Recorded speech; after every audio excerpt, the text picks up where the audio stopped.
all of these walls. I think my brother, he's always recording, and I didn't know if anybody was even paying attention. But my brother in Richmond called me, and he told me, he said, every night I listen to you. I said, huh?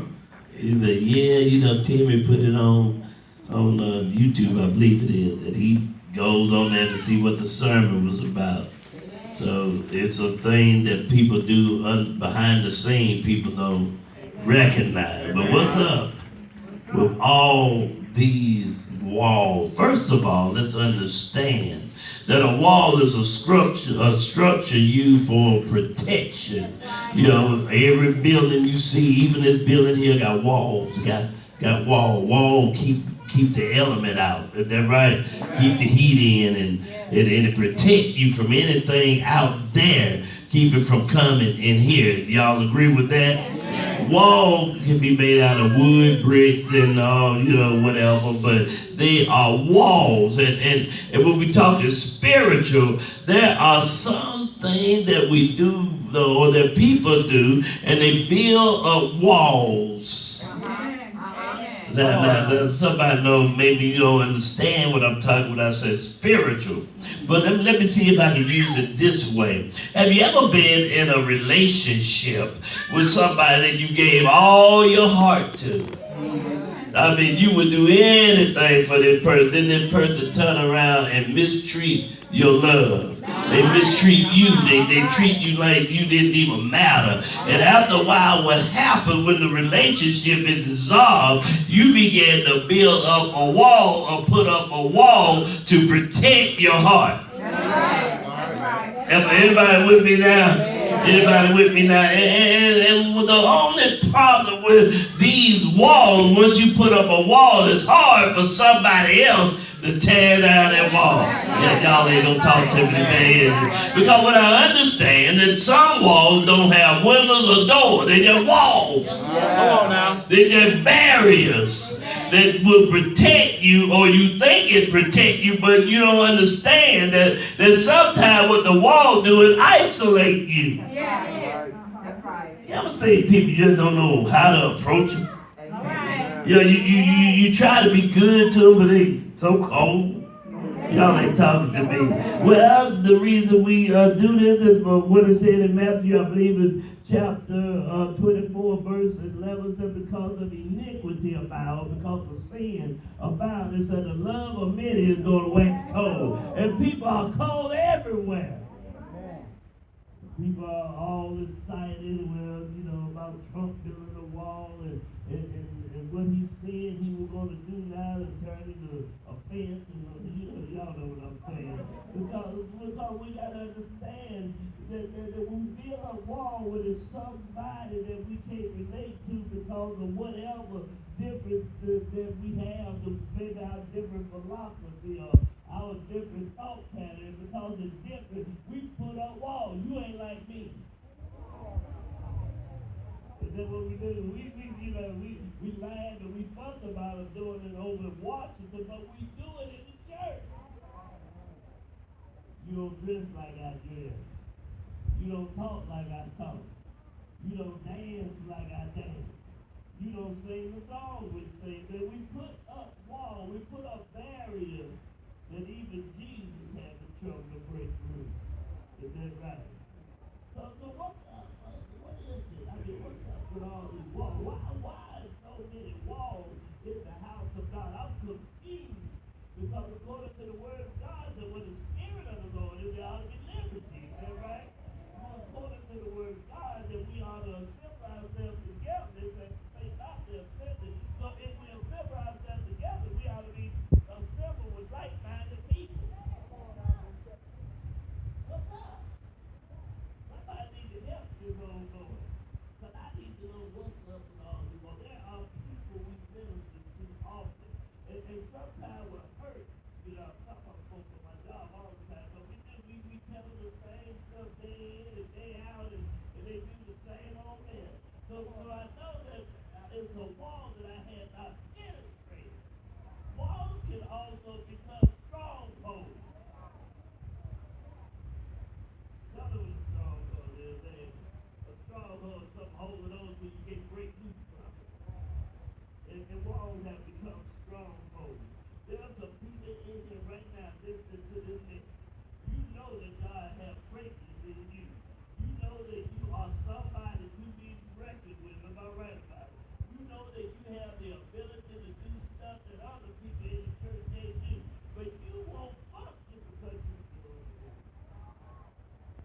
else to overlook. Somebody else to talk about. Somebody else will give you a chance. So now you gotta walk. Check it out. Check it out. One thing I learned about walls, if you can build a wall, you can tear down the wall. Right? Look at the particular story that I read. I was there one first time. I said to the walk because really what I kept reading down to. And I told her in the back, I said, this is right. So you guys kept reversing the words and whatever. Right. And so you ought to be familiar with the story of the real estate. And the only way we can tear down some of these walls, the first thing Israel did, I looked at them, the walls in this particular story were built to keep Israel from coming in. These people in Jericho were afraid of the Israelites because they ain't got the news that everybody that Israel came against, they defeated them. And so what they did, they weren't like the wall that Nehemiah built. What they did, they built a wall to keep Israel on the outside. But see, God always got a plan. Because God had promised Israel that I'm going to give you, and let me say it like he said, I've already given you the promised land. See, we got to understand what God, how God talks to sacred brothers. He don't talk like he's going to do it. He talks like it's up. Y'all ain't getting it. He's talking like it's already been done. Come on now. You know what he said, this is it. But God said by his strength you are here, and he didn't say you will be here. The hell in the damn you if you wouldn't tear down a wall and crack it.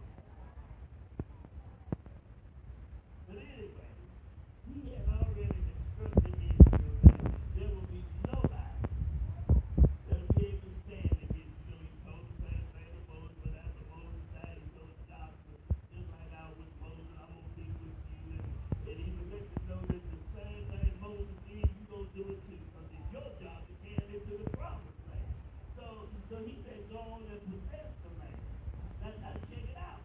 They had to go through Jericho to get the king. Anybody talk that? I think the Bible agrees with it. So in other words, to receive the promise, they had to go through the wall. They had to go through some enemy territory. And the people of Jericho had already heard about how Israel was whooping butt everywhere. And so we decided we'll build a wall and keep them out. They ain't coming through this way. And check this out. Check it out. Check it out. When they got to Jericho, God had already instructed Joshua what to do. He said, I want you to march around the wall 6 times, or one time, for 6 days. I say it like that. I think that's more understanding. And said, and don't say nothing.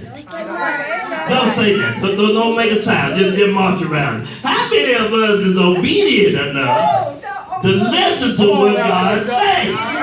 Come on now. Or do we have to ask God why? Why we can't say nothing? Wait a minute. Some of y'all ain't saying nothing because you know you already answered. Why can't they say nothing? Because God said don't say nothing. The first thing God was showing them is obedience. Y'all get that? Showing them obedience. There are many times that we need to pay attention to what is being said instead of what we think. You know, everybody tell you, well, I got a right to my opinion. Yeah, but keep it to yourself. Because when do your opinion perceive or supersede God's word? There's a lot of times God say do stuff, I'll be like, wait a minute, Lord, now. And then he says, shut up, I'll just do what I tell you to do. Because we got to understand, the Bible says it's better to obey than to sacrifice. It don't matter what you do for God, if you can't obey God, then all that stuff is worthless. So he teaches obedience to Israel first. He tell them to march around the wall 6 days and don't say a word. March around one time. Every day, don't say nothing. But when the 7th day come, he told them to get the armies together, Get the 7 priests and have them bear the Ark of the Covenant.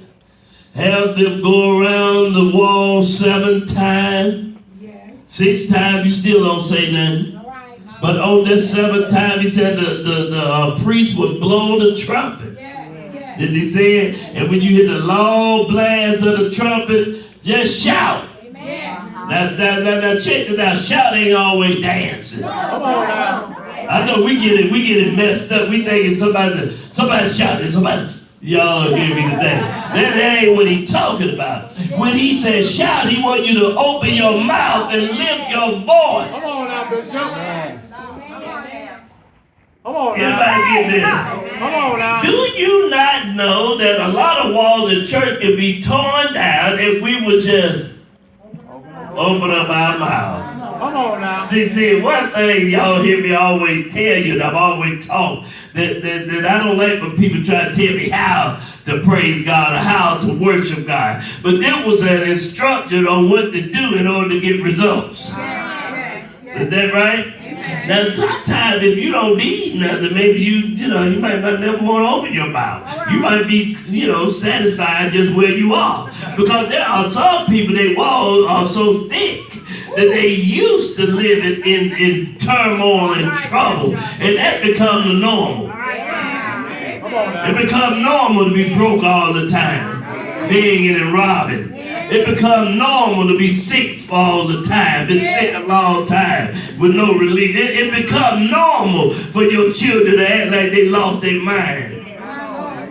It doesn't happen so long, it's normal now. Like the man that laid at the pool 38 years. Can you imagine not being able to walk for 38 years? It becomes normal. When Jesus said, when you want to be made whole, first thing he started doing is explaining. Well, every time the water trouble, and won't nobody put me in, they step. Sometimes you have to roll yourself in the water. Come on, Bishop. Come on now. Stay back here, y'all ain't ready for this. Not only was he showing Israel or testing their obedience, he also increased their faith. Am I right about that? One of the things that I almost missed, that God was showing Israel that this was not their fight. This wasn't even their fight. They had been fighting men and all these different people, but this was God's fight. God was not only fighting Jericho or the people of Jericho, but he would fight their belief, their gods. So there was a spiritual war too. And one thing I kept thinking, I said, I wonder what would happen in New Life. Because we do have a lot of barriers, a lot of walls of a lot of people with issues, mental issues. I said mental because of mind. Now it ain't got nothing to do with being crazy. Amen. We got some of them too, but it ain't got nothing to do with that. We have issues, heart issues. People that got stuff going on that they can't control. And I said, I wonder what would happen if I just said, okay, everybody that want to get rid of your issues, they come up, we're going to march around the wall. All right. We're going to just march around. And I wonder if we started marching, I said, don't say that, just march with me, just march with me. Somebody want to march with me? We'll march. I mean, I ain't scared now. I get about to march by myself. Because see, what I noticed that some people are so used to what they're in that they're not willing to change. I had a friend that died. And his issue was that he didn't want a kidney. He was on dialysis. And he said he didn't want a kidney because it would mess up. Just check. Oh, glory, Jesus. Somebody called that. It would mess up his disability check. And I thought about it, but that's stupid. I'd rather be at home. I might not like working all the time, but I'd rather be able to provide for myself. Is that right? Come on, walk with me, bud. You ain't scared. Come on, walk with me. Don't be scared. Come on, baby. I ain't gonna do that to you. See, some of y'all scared I'm gonna touch you. I ain't gonna touch you. I just want you to walk with me. And see, you missed the first point, didn't you?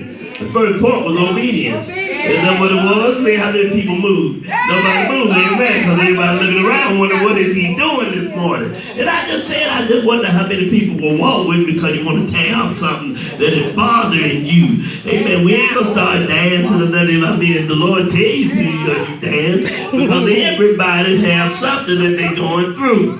But the Bible says not only did they not say that, they just marched. That's right.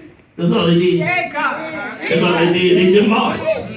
Marched around. How many is when you marching out? Don't just be walking. Think about what it is that is bothering you, what it is that is confusing you, what it is that you need God to take care of. Maybe it's your children that ain't acting right. Maybe it's somebody strung out on drugs and you want to see them be delivered from drugs. Maybe it's unforgiveness. Somebody hurt you bad enough that you try to forgive him, but you can't forgive him. Because every time you look around, that thing is smacking you in the face. Anybody know what I'm talking about?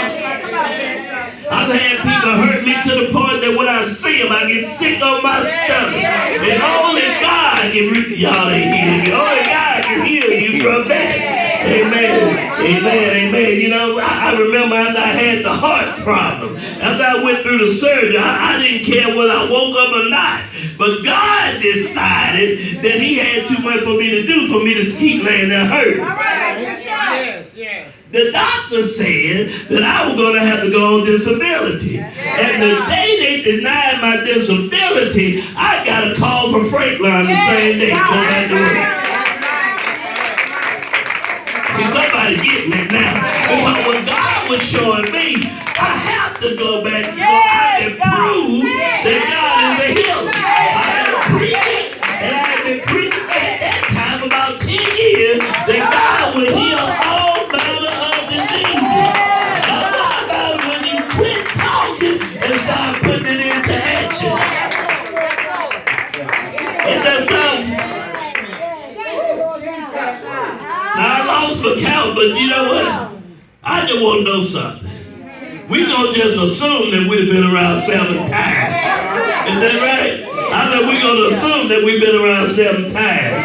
And all of those that are not afraid, I want you to lift your voice and give God a loud hallelujah.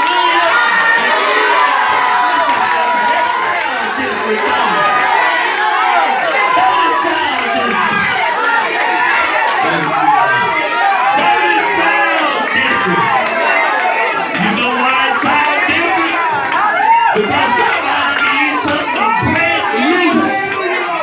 Somebody needs some things to change. Somebody is tired of being tired. Oh, y'all ain't hearing that, is it? Somebody is tired. You ever been tired of being tired? You've been tired so long, you don't even know what you're tired about it, but you're tired. You've been like this, Phil. I don't even know why. I'm just tired.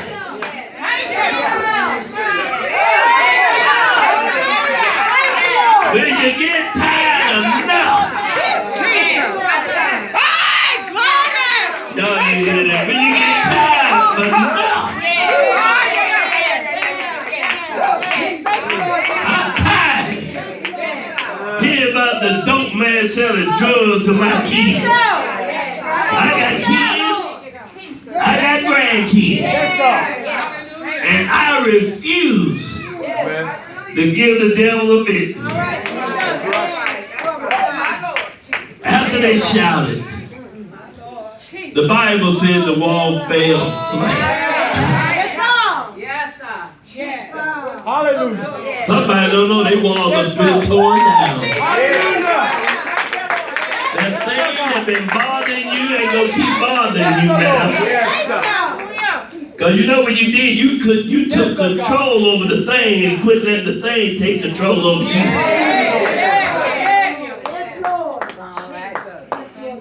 Wall fell flat. They ain't even had to fight then. God had gone in there, killed the men, the women, the children, the cattle, the donkeys. Kill it all. Destroy it all. Don't take nothing but the brass and the gold and the silver. Let that be consecrated for the temple. That's God. Yes, sir, God. Hallelujah. Mr. President, if you hear this, you can build the wall as thick, as high as you want to build it. Amen. Yes, sir. But we know somebody that can tear your wall down. Hallelujah. Somebody that can tear you down. You can be puffed up with pride if you want to. But the Bible says every knee is going to bow. Every tongue is going to confess Yes, sir. that Jesus is Lord. Yes, sir. What's up with these walls? We thank you for your obedience. We thank you for your patience. Amen.